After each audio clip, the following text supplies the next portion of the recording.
I've produced 2 videos that tell of my dad's experiences in World War II. The short version tells his stories but limits discussion of the broader historical context, while the longer version spends more time putting Dad's stories in the context of where and when. I produced these videos over 20 years after Dad's death.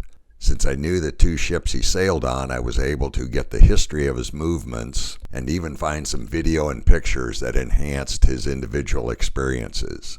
His stories come from 3 sources: a taped conversation he had with a cousin of mine, stories my Uncle George told me years ago, and finally a handwritten letter he drafted talking about Guadalcanal. I put this video together with the sole purpose of preserving not only my dad's stories, but his voice, which means a lot to me when I hear it. My hope is, should future generations ever become curious about their family tree, this video may be of interest to them. While producing this video, it dawned on me that my dad's experiences could be scenes from a war movie. He was on a ship that got torpedoed and sunk, killing almost half the crew. On another occasion, he had to bail out of his airplane and spend the night on a coral outcropping in shark-infested waters before swimming to an island where he was rescued by local islanders. On another occasion, his airplane was destroyed by an equipment malfunction while being hoisted back onto his ship. The ship was sailing to engage the enemy, so it didn't return to rescue my dad for several hours.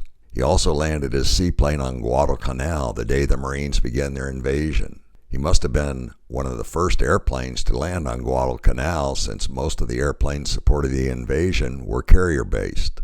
And finally, during his last 2 battles, he witnessed the sinking of one of his sister ships and was again hit by a torpedo, but survived the attack and was able to limp home for repairs.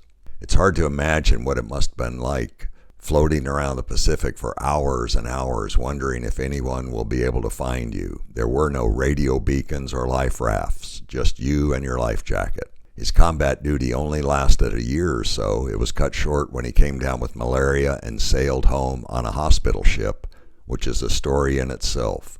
My guess is the time he spent on coral reefs or floating around the ocean were contributing factors.